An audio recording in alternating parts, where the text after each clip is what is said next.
അപ്പൊ അളിയൻ കാര്യമൊന്നും അറിഞ്ഞില്ലേ? ഇല്ല. എന്നാൽ ഇനി ഞാനത് പറയാം. ഹായ് ഗൈസ്, അപ്പോൾ എൻ്റെ പണ്ടത്തെ വ്ളോഗിലൊക്കെ എപ്പോഴും വരുന്ന എൻ്റെ ഒരു ഫ്രണ്ട് ഉണ്ടായിരുന്നു. ഇടയ്ക്കിടയ്ക്ക് വ്ളോഗിലൊന്നും വരുന്നില്ലായിരുന്നു. ഇപ്പോൾ ഞാൻ പിടിച്ചു കൊണ്ടുവന്നു.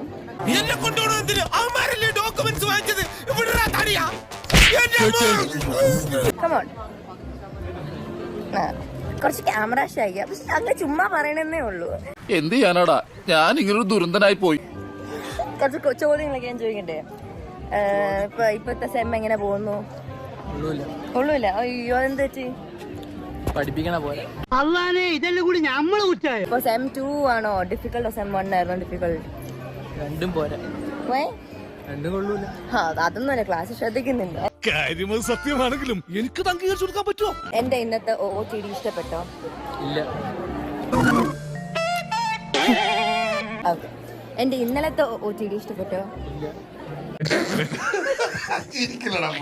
നല്ല കാര്യമുണ്ടോ? എന്തിനാണ് ഇങ്ങനെ ഇല്ലാന്ന് നടക്കണേ? ഓക്കെ. എന്റെ മെനിങ്ങാനത്തെ OOTD ഇഷ്ടപ്പെട്ടോ? ശ്രദ്ധിച്ചില്ല.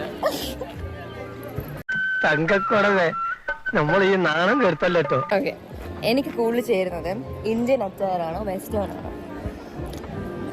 പറ, ഇന്ത്യൻ ആണോ western? Top and jeans or frock? ഞാൻ നോക്കാറില്ല ഡ്രസ്.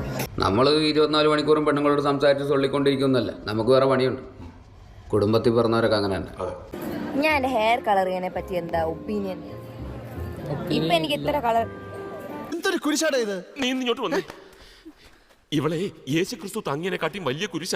ഇവളെ ഇവിടെ ഇട്ട് പൂട്ടിയിട്ട് സ്ഥലം വിട്ട് കഴിഞ്ഞാൽ പോലീസ് വന്ന് തപ്പിപ്പിടിക്കുന്നതിനെ കാട്ടി മുമ്പ് നാട് വിടാം. I know friends who value me.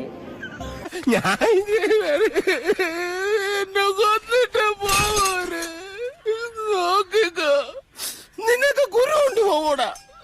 വണ്ടി പറഞ്ഞ പോലെ കേട്ടോ.